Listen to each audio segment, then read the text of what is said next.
What's up YouTube, it's Louis here. I apologise already, I forgot to put the video on, but let's just crack on with it. If you're new to the channel, we post a Bitcoin video absolutely every single day. Go check out all the videos that we covered yesterday. We looked at Quant, HBAR, Elrond, Firo, BeatPro, so many coins yesterday. Go check them all out if you're interested in those coins. But yeah, we try and do Bitcoin and Quant absolutely every day. We try and get 100 likes on the Bitcoin videos. And of course, thank you so much for 3K subscribers. What an achievement, because last year around this time, we didn't even have 100 subscribers. So it really means the world. The next target, 4K. Let's try and do that in the next, 3 months or so. But looking at Bitcoin, what I can say is that, what were the bears saying on Twitter? The bears were saying, once we're below 19K, on this day, once we're below 19K, boom, boom. Once you find out who made Bitcoin, it's going to zero, like this, boom. That's what the guys were saying. They were saying, once you lose 19K, boom, we're going down. We're going to lose the low.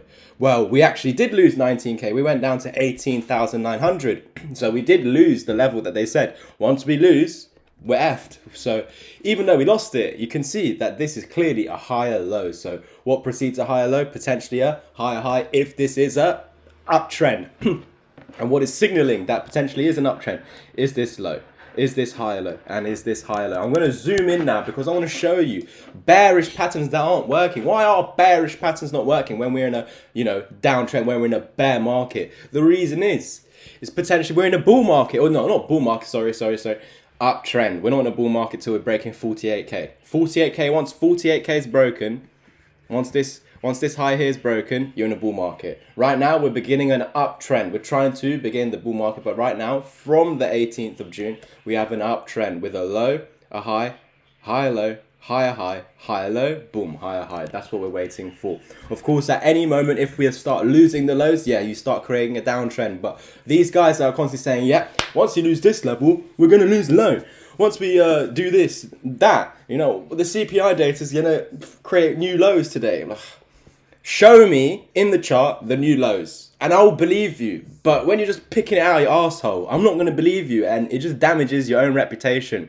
And I know some of you are like, Louis, why the fuck are you still following these people? Because I need to follow people that are not in agreement with me. I need to see the other side, because I will then do the same analysis as them and I'll see, okay, yeah, they're just chatting out their assholes. They just pulled this out of their bum and stuff like that. So with Bitcoin on the 4 hour, we had this descending triangle here, and this red candle here was the CPI data. So if this was a bearish pattern, why did we not break out and meet the target? We did break out, but the bull stepped in, showing you guys that there is strength in Bitcoin. Why did the bull step in with this CPI data? I'm going to tell you as it is.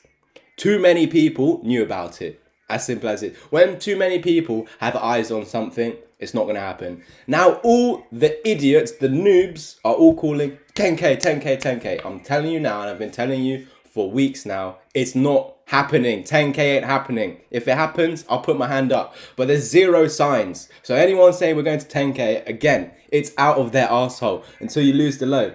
You need to even go higher if you want to go to 10K.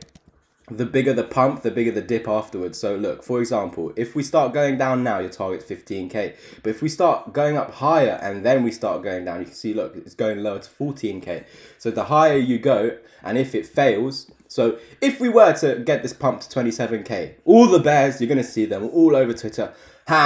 This is a relief rally to go lower. We're going to lose that low. However, that makes sense. I can agree with them because, of course, we're in a downtrend and all you would be doing is flipping this previous support into resistance.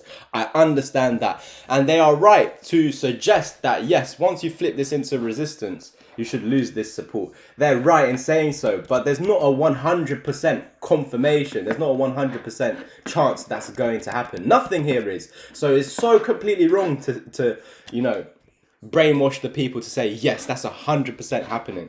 Because what can actually happen is you come up, you put in that higher low, and then you put in that higher high. And all the people up here that were saying, yeah, we're going to lose that low, we're going to go to 10K, it can get invalidated. It makes sense. If you start down here, which we have, and we do pump all the way up to here, you're going to have bearish targets if you lose the low. But if you don't lose the low, this is never going to happen. So as long as you haven't lost the low, I'm never going to believe in any of this. Once you close below the low, I'm going to believe in all of this. I'm going to be telling you guys, I'm going to sell more crypto. I'm going to buy at this target. And I can only tell you what I'm doing. I can't tell you what to do. I can only tell you what I'm personally doing. But yeah, if we were to pump all the way up to here, then we start coming down and then lose the low, I will flip bearish. I will sell, 50% plus of my crypto, because where the fuck would the low be? I have no clue if that happens. But I don't think that will happen, because that's what every single person on this planet wants. They want lower prices. They're not going to get it. They're not going to get it. I don't care what you think. You got a low, you got a high low, you got a high low. Once you start breaking this structure, yeah, I'll change. But you can keep saying, we're going to go down, we're going to go down. You can't show me any signs right in this area since the 18th of June. You can say all you want, that's an uptrend, my friend. And all you do is need to break this high now. Now you set the high low, you need to break the high. That's what needs to happen now if you want to continue in this uptrend. Otherwise, if we put this lower high in now, we come back down, obviously potential for a double bottom. But if we break below this support, there you go, that's your first lower low. That basically means you're no longer in an uptrend. So if you're in a bullish trade, there's no longer being in it, there's no longer a point to be in it, because now you've broke this low, you made a lower low. So even if you pump back into this, probably going to be a fake out, and then look, you lose that low. So look, you lost that low, you lost that low. Okay, now I'm going to flip bearish, because this support area is probably stronger than this. So that's when I'm going to flip bearish. Am I going to flip bearish now while you're creating higher lows? You'd be an absolute idiot to be. I'm sorry, guys. And when I say this, I'm talking about from this specific point onwards.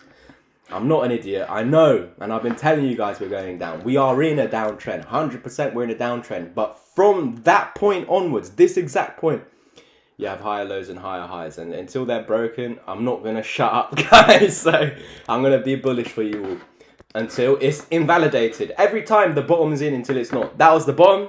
We started going up. Failed to make that higher high there. Failed to get above the 200 weekly EMA. Break this strong support. Okay, we're going to 17k. We're going to 18k, as I told you. But at that moment right there, we had this big spike. You have to say at that moment, the bottom's in until it's not. So here, the bottom is in until it's not. Just like here, it could have been the bottom, but we prepared you with the bearish target. Look, 18k we were saying. We also had the 17k target. Target's been met. 2 targets have been met. We need to have this relief rally. We need to see this relief rally sort of reclaiming this level. Otherwise, there's that risk, as we just said. There's that risk. If we come into the resistance and then drop lower, all the bears are going to cream themselves once we're up here. They're all going to say, yeah, this was just a retest of support now into resistance, and we're going to drop. They just believe the market's just going to keep dropping forever. But at one point, it's not. And at one point, once you do have this incredible bounce, that everyone's going to be left in disbelief, it's going to come back and it's going to find support somewhere, and it's going to continue and put in that higher high. And everyone's going to be in disbelief, and they're going to say the same thing up here. Oh, it's still a lower high. It's still a lower high. It's still lower than that high. And then it goes and puts in that higher low. And then you go, if you're looking from this point, you're going to have that high, you're going to have that higher low, you're going to have that higher high and higher low. But if you're constantly looking from here, you're always going to be in a downtrend until you break 69k. Yeah? Do you understand that? Every single pump up, people are going to say we're going to drop down and go and lose the lows because we're in a downtrend. How do you even get into an uptrend? You need to break the downtrend. How do you do that? You need to make higher highs and higher lows like this. But as you're going up, the whole argument of the bears is going to be, you're lower than this high, you're lower than this high. But it doesn't matter about that. It matters about the higher lows. It's about the higher lows, the higher lows, the higher lows. And if you can put higher lows, then it's about the higher highs, the higher highs, the higher highs. Yes, each high over here is going to be a key resistance going forward. But at each key resistance, when we get up to here, you're going to have the bears. We're going to lose the low. We're going to get up to here. We're going to lose the low. We're going to get up to there. We're going to lose the low. They're going to keep saying it over and over and over again. And they're going to be the ones that are going to buy late. So don't be a retard. I shouldn't have even said that word. I'm so sorry. I really do apologize for even saying that. But don't be an idiot in this market. And, I had someone message me yesterday saying, oh, I listened to this influencer who made me sell quant at $75. Now it's at $95. Just buy back in. Now it's $100 and what dollars? And he's missed out. You know what I mean? Don't act like that. Oh, I don't want to buy back. I sold at 85. Now I don't want to buy back in at 95. You give a shit about $10. Like, it honestly tells me so much about people if they're really deep in that. When quant is $1,000. Does it matter if you got in at 85 or 95? My goodness, people.